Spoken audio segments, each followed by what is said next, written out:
The New York Post is facing criticism today over a political cartoon some are suggesting is racist.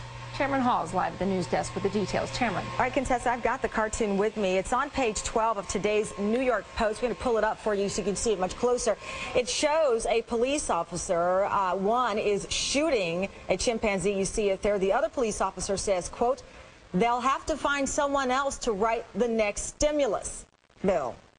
And here with me now live is Reverend Al Sharpton with the National Action Network, and he's got reactions to this morning. A lot of people, you are not alone, sir. Let me find out where you stand. You opened the paper this morning, you saw it. What was your thought? I thought it was stunning because, first of all, one would have to ask, what does a chimpanzee have to do with the stimuli bill, other than if they're inferring that the president, who is the one that has pushed this bill through, who's become synonymous with this bill, is in fact synonymous with a chimpanzee. And that's an old racial stereotype.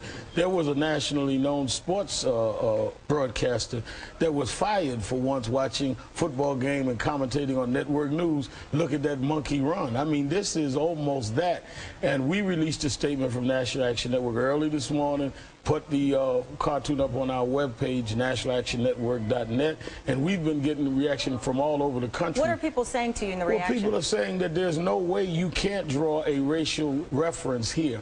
What does a chimpanzee have to do with the stimuli bill and the president? What does any of it have to do with a chimpanzee being shot, other than you're trying to make a very shrewd inference that the president and a monkey is the same thing? And for the record, we did reach out to the New York Post this morning. We've yet to hear a comment back from them. But Reverend Sharpton, you say that they have a history of this kind of thing. They were in the one of the mayoral elections. They did a lot of cartoons that many New Yorkers felt were race tens that were actually used in the campaign, and that many felt helped sway the campaign. So if you were talking about a paper that had not printed cartoons that has the history of this, you may say, well, what is going on here?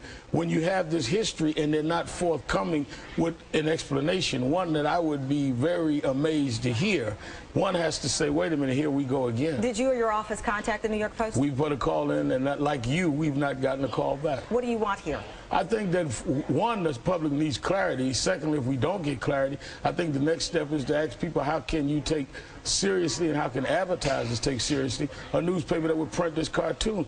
If I or any civil rights organization printed something in our literature that was offensive or inferred a stereotype against a group, they'd be telling people, don't donate to us, don't support us. You can't do this, not explain it, and then turn around and act like you're an objective paper that's fair to all of your readership. All right, Reverend Sharpton, thank you so much for your time. We're going to continue to try to reach out to the Post to hear their side of the story. Thank you, sir. Thank you.